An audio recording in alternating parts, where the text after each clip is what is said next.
Hello friends, আমি দেবজ্যোতি। তো আজকে আমরা কথা বলবো ছাভার বক্স অফিস নিয়ে। আমি সচরাচর বক্স অফিস নিয়ে ভিডিও বানাই না, কারণ ভালো লাগে না এক যদি খুব ইন্টারেস্টিং কিছু না হয়। লাস্ট আমি বোধহয় বানিয়েছিলাম স্ত্রী টুর সময়।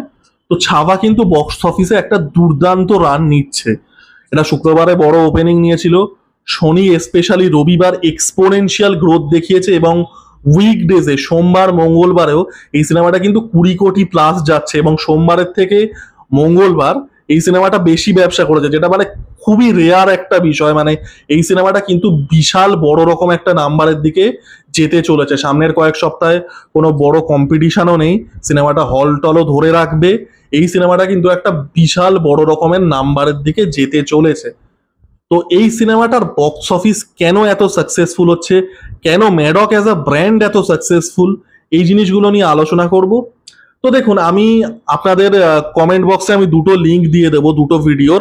একটা হচ্ছে কেন স্ত্রী টু বক্স অফিসে সাকসেসফুল, আমি সেটার অ্যানালিসিস করেছিলাম। আর একটা হচ্ছে স্টারডাম জিনিসটা কিভাবে পাল্টে যাচ্ছে, সেটার অ্যানালিসিস করেছিলাম। আমি দুটো ভিডিওর লিঙ্ক দিয়ে দেবো, আপনারা ভিডিও দুটো চেক আউট করতে পারেন। ওখানে আমি এই পয়েন্টগুলোই অনেক ডিটেলসে আলোচনা করেছিলাম। স্টারডাম জিনিসটা না পাল্টে যাচ্ছে। আপনারা হলিউডে 20-25 বছর আগে দেখে নিন কি হচ্ছে। The IP is becoming the star. চরিত্রগুলো কোন ইউনিভার্স, কোন ফ্র্যাঞ্চাইজ, এইগুলো স্টার হয়ে উঠছে। স্টারের নাম কিন্তু ইম্পর্টেন্ট আর নয়, কে স্পাইডারম্যান প্লে করছে সেটা ইম্পর্টেন্ট নয়। স্পাইডারম্যান চরিত্রটা হচ্ছে মেন হুক। বা একটা আয়রন ম্যান যখন রবার্ট ডাউনি জুনিয়র প্লে করছে, তখন স্টারের সাথে কি হচ্ছে, সেই ফ্র্যাঞ্চাইজটা সেই আইপিটার একটা অ্যালাইনমেন্ট করছে। Robert Downey Junior as Iron Man, তার যা পুল, মানে সে যদি আয়রন ম্যান রোলটা না প্লে করে, তার কিন্তু ধারে কাছে তার 10% বক্স অফিস পুরো কিন্তু তার নেই। এবং এই জিনিসটা, এই যে changing nature of stardom, changing nature, এই যে এখন আইপি হচ্ছে বক্স অফিসের কিং, এটা কিন্তু ভারতবর্ষে সবার আগে বুঝতে পেরেছে ম্যাডক্স। কারণ আপনি বলিউডে দেখুন, বেশিরভাগ বলিউডের বড় স্টারের লাস্ট সিনেমা ফ্লপ বা আন্ডার পারফর্ম করছে। ইভেন সাউথেও যেখানে এত হিরো ওয়ারশিপ কালচার চলে, সেখানেও কিন্তু স্টাররা যদি যা খুশি তাই বানিয়ে দিল, খারাপ সিনেমা বানিয়ে দিল, সেগুলোও কিন্তু আগের মতো হিট হচ্ছে না। তো সাউথে পরিবর্তনটা আস্তে আস্তে আসছে, যেহেতু ওদের মানে হিরো ওয়ারশিপ কালচারটা এতটা স্ট্রং। বা সেটা কিন্তু আমরা আস্তে আস্তে সাউথেও দেখছি, এবং বলিউডেও কিন্তু আমরা পুরোপুরিভাবে দেখা শুরু করছি যে লোকে কিন্তু আইপি বা লোকে কিন্তু ফ্র্যাঞ্চাইজের ওপরে ভরসাটা বেশি করছে। ইন্টেলেকচুয়াল প্রপার্টি আপনি কি দেখাতে পাচ্ছেন, এবং এটা কিন্তু এই জিনিসটা, এই কোডটা কিন্তু সবার আগে ম্যাডক্স ক্র্যাক করেছে। তারা স্ত্রী টু দিয়ে বানিয়ে দেখিয়ে দিয়েছে 1000 কোটির কাছাকাছি স্ত্রী টু ব্যবসা করেছিল, একটা হিউমাঙ্গাস নাম্বার।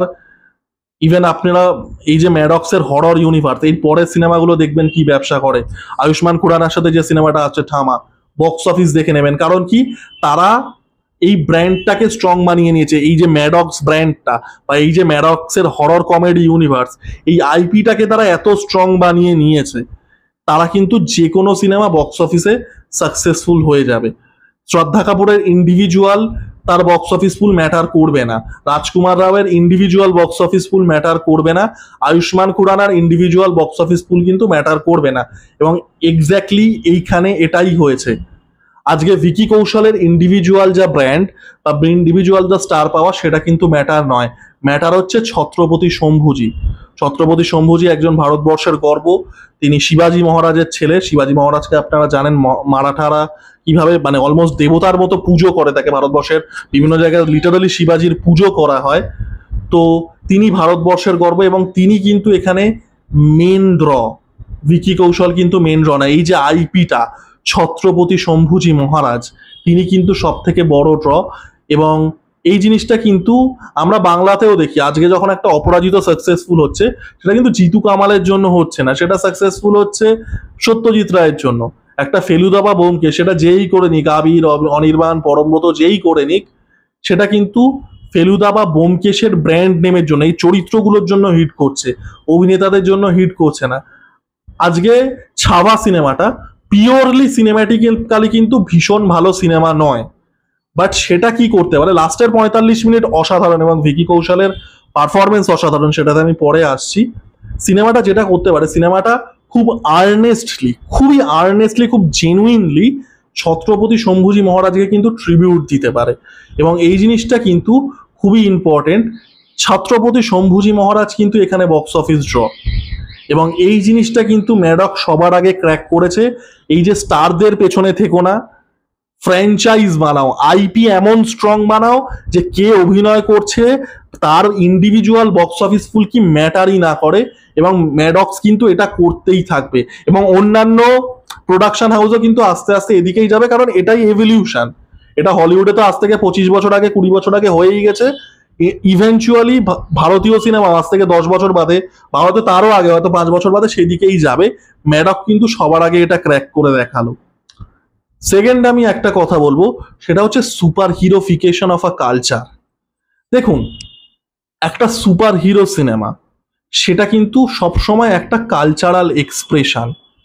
একটা সুপার হিরো মানে কিন্তু চোখ দিয়ে লেজার বেরোচ্ছে, অদৃশ্য হয়ে যাচ্ছে, উড়ে যাচ্ছে, সেটা নয়, সেগুলো অলংকরণ। অ্যাকচুয়ালিতে কি একটা সোসাইটাল এক্সপ্রেশন, যেখানে একটা কালেকটিভ জাতি, একটা কালেকটিভ সেট অফ পিপল একটা মানুষকে বা একটা চরিত্রকে তাদের ঊর্ধ্বে দেখছে, they are looking up to that character. সেটা কিন্তু সুপার হিরো মানেই যে সুপার পাওয়ার তা কিন্তু নয়। ব্যাটম্যানের তো সুপার পাওয়ার নেই, আমি ব্যাটম্যানের জামা পরেই বসে আছি ভাই। তবে তো এই জিনিসটা আজকে ছাভার মতো সিনেমা কিন্তু আমাদের ভারতীয় কালচারাল কনটেক্সটে, ভারতের বর্তমান যে কালচারাল এক্সপ্রেশন, সেটা কিন্তু সুপার হিরো সিনেমায়। ইভেন ছাভার ট্রিটমেন্টটাও একটা সিউডো সুপার হিরো অরিজিন স্টোরির মতনই, তাকে পুরোপুরি ফোকাস দেওয়া হয়েছে। তার যে জীবনটা, সে যে কিভাবে ঔরঙ্গজেবের এগেনস্টে, মুঘলদের এগেনস্টে রেজিস্টেন্স তৈরি করছে, সেটা কিন্তু একটা সুপার হিরো স্টোরির থেকে কম না, এবং সেটাকে সুপার হিরো ট্রিটমেন্টই দেওয়া হয়েছে। ছাওয়া সিনেমাটাতে সম্ভাজি মহারাজকে কিন্তু ভীষণভাবেই লার্জার দ্যান লাইফ ওয়েতে প্রেজেন্ট করা হয়েছে। তিনি সিংহের সাথে যুদ্ধ করছেন, তিনি যুদ্ধক্ষেত্রে একটি মুসলিম বাচ্চাকে উদ্ধার করে আনছেন, তিনি মুঘলদের এগেনস্টে রেজিস্টেন্স তৈরি করছেন, তাকে কিন্তু একটা সুপার হিরো ট্রিটমেন্ট দেয়া হয়েছে। এবং এই যে জিনিসটা, এই যে একটা ছাভার মতো সিনেমা, এটা কিন্তু আমাদের কালচারাল কনটেক্সটে সুপার হিরো সিনেমা। এবং এই জন্যে আমি বাংলা সিনেমার ক্ষেত্রে আমি যদি ছোট্ট করে বলি, আজকে একটা দেবী চৌধুরানী সিনেমা বা একটা রঘু ডাকাতকে কিন্তু আমি এই জন্য এত সেলিব্রেট করি, আমি এত জিনিসগুলো নিয়ে এত এক্সাইটেড হই। আমি দেখবেন, আমি কিছুদিন আগেই একটা ভিডিও বানিয়েছিলাম, কেন দেবী চৌধুরানী, কেন রঘু ডাকাতের মতো সিনেমা আমাদের বাঙালিদের জন্য সুপার হিরো ফিল্ম। ঠিক ওই কারণে আপনারা ওই ভিডিওটা দেখতে পারবেন, কনটেক্সট পেয়ে যাবেন।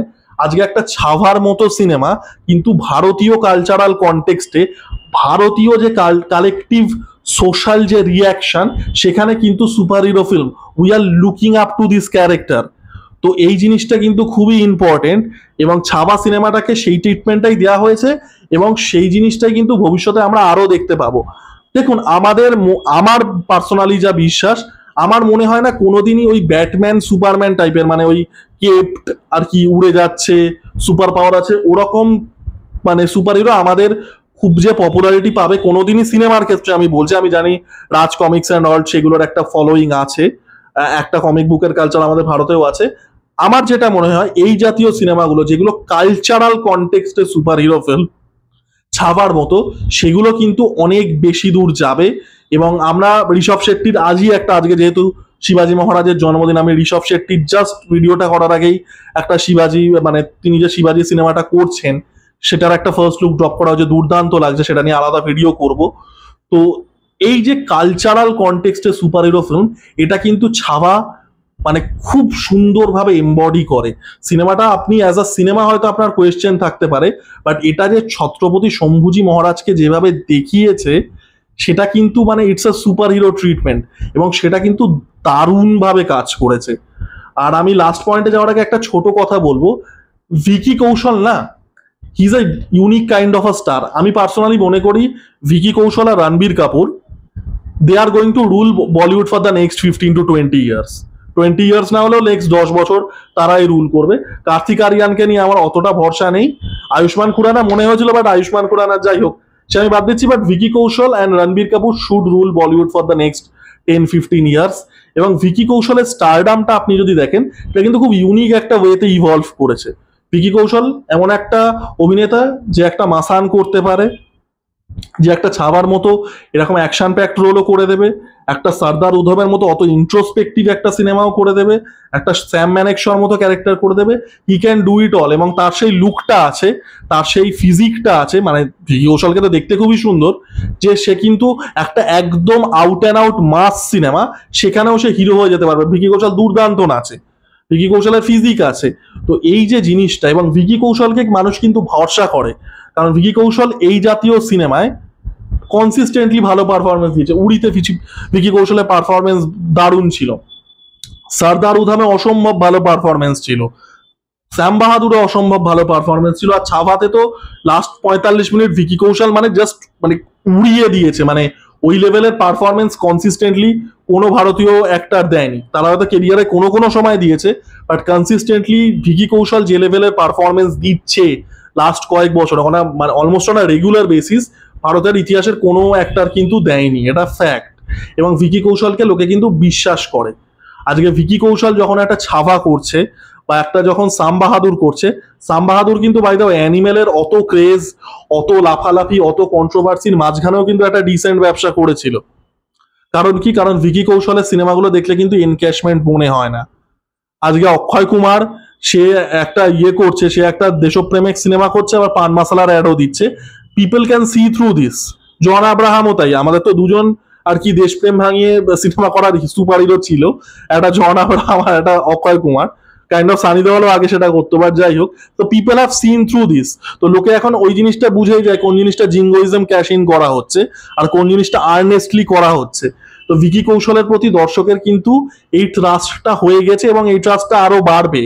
ভিকি কৌশল ইজ নেক্সট বিগেস্ট সুপারস্টার, এই বিষয়ে কোনো সন্দেহ নেই। এবং ভিকি কৌশল যদি along with Ranbir Kapoor next 15 বছর বলিউড রাজত্ব না করে, তাহলে মানে কেরিয়ার মানে মানে কেরিয়ারে যদি খুব বড় মিস্টেক না হয়, তাহলে সে সেটা করবে। এবং তার জার্নিটা কিন্তু ছাবা দিয়ে শুরু হয়ে গেল। এবং লাস্ট আমি যে কথাটা বলবো সেটা হচ্ছে মুচমুচে জিনিস, সেটা হচ্ছে কন্ট্রোভার্সি। যারা রেসলিং দেখেন, প্রফেশনাল রেসলিং, 90s একটা কোম্পানি ছিল WCW বলে। সেখানে সেখানকার যে চেয়ারপারসন ছিল, তার নাম ছিল এরিক বিশফ। ও অন স্ক্রিনে একটা হিল ক্যারেক্টার প্লে করতো, হিল মানে ভিলেন। তো তার একটা কথা ছিল, কন্ট্রোভার্সি ক্রিয়েটস ক্যাশ। এবং তার একটা বইও আছে, I think, controversy creates cash বলে। এক্স্যাক্টলি এটাই, কন্ট্রোভার্সি কোনো সিনেমাকে নিয়ে হলে ভাই, সেটা পাবলিক ডিসকোর্সে থাকে, লোকে সেটা নিয়ে আলোচনা করবে, ভাই ক্যাশ উঠবে। আজকে এই যে ছাওয়া সিনেমাটাকে নিয়ে এত কন্ট্রোভার্সি, প্রথমত ছাওয়া সিনেমাটা কন্ট্রোভার্সি করার মতো কিচ্ছু নেই। সিনেমাটা হিস্টোরিক্যালিও ভীষণভাবে অ্যাকিউরেট, এবং সিনেমাটা কিন্তু মুঘলদের পুরোপুরি মনস্টার ভাবেও দেখায়নি।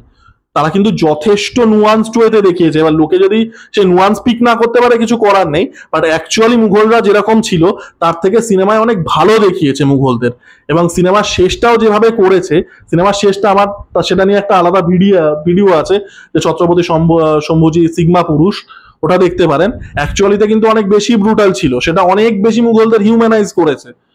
কিন্তু কন্ট্রোভার্সিটা কি নিয়ে হচ্ছে, যে না চলো, প্রথমত তো একটা এইচ ভার্সেস এম ন্যারেটিভ তৈরি হয়ে গেছে, যেটা এখানে কোনো যেটার কোনো জায়গায় নেই। আপনি যদি ইতিহাস পড়েন, তো এইচ ভার্সেস এম ন্যারেটিভ হওয়ার পাশাপাশি কি হয়ে গেল, right wing versus left wing, এই বিজেপি ভার্সেস কংগ্রেস, পরপর মোদি, মমতা, রাহুল গান্ধী সব চলে আসছে।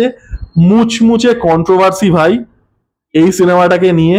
আর আমাদের দেশের লোকেরও, আমাদের দেশে অশিক্ষিত লোকেরও অভাব নেই। অশিক্ষিত হয়ে শিক্ষিত প্রিটেন্ড করার, ইগনোরেন্ট হয়ে এনলাইটেন্ড প্রিটেন্ড করার লোকেরও অভাব নেই। এই যে কন্ট্রোভার্সি গুলো কোথা থেকে কোন হিস্টোরিয়ান লিখেছিল সম্ভাজি মহারাজ সম্পর্কে, সম্ভাজি মহারাজ সেন্সুয়াল প্লেজার এনজয় করতেন, সেটা নিয়ে হ্যাজ নামাতে চলে এলো। কোথায় কি হলো, কোথায় কোন হিস্টোরিয়ান এক লাইন লিখেছিলেন শম্ভুজি মহারাজ আর শিবাজি মহারাজের সম্পর্ক ভালো ছিল না, শিবাজি মহারাজ শম্ভুজি মহারাজকে দেখতে পারতেন না, কারণ শম্ভুজি মহারাজের এই যে আর কি নারী সঙ্গের একটা দোষ ছিল, সেটা নিয়ে হ্যাজ নামাতে চলে এলো। প্রথম কথা, যাই হোক, এদের নিয়ে কিছু বলবো না, এদের নিয়ে আমি ওই আগে একটা রিপ্লাই ভিডিও বানিয়েছিলাম, আমার যা বলার বলা হয়ে গেছে। তো মোট কথা হচ্ছে, কন্ট্রোভার্সি ক্রিয়েটস ক্যাশ। কন্ট্রোভার্সি হচ্ছে, ক্যাশও আসছে। এই H versus M, Modi, Mamata, Congress, BJP, এইসব মেরুকরণও হচ্ছে। সিনেমাটা ভাই বিশাল বড় রকমের একটা অঙ্ক দেখতে চলেছে, সিনেমাটা ডিজার্ভও করে। আমার সিনেমাটা দুর্দান্ত কিছু লাগেনি, বাট এই সিনেমাটা ডিজার্ভ করে এবং এইরকম সিনেমা আরো হতে থাকবে। যেটা বললাম যে এটা বাংলার কালচারাল, বাংলা বলবো না, ভারতের কালচারাল কনটেক্সটে, বিশেষ করে মারাঠিদের কালচারাল কনটেক্সটে কিন্তু সুপার হিরো ফিল্ম। এবং ভিকি কৌশল যা পারফরমেন্স দিয়েছে, ভিকি কৌশল কনসিস্টেন্টলি যা পারফরমেন্স দিয়ে আসছে, he deserves to be the next superstar. I am very very happy for this film যে এই সিনেমাটা এত দুর্দান্ত একটা বক্স অফিস আনছে। আরো আনুক সিনেমাটা, আরো কন্ট্রোভার্সি হোক, আরো ক্যাশ আসুক। আপনাদের বক্স অফিস নিয়ে আপনারাও কি অবাক হয়ে গেছেন আমার মতো যে একটা ছাবার মতো সিনেমা এই লেভেলের বক্স অফিসে যাচ্ছে? আপনাদের কি বক্তব্য জানাবেন, লাইক কমেন্ট এবং সাবস্ক্রাইব করে আমার পাশে থাকুন। ধন্যবাদ। জয় ভবানী।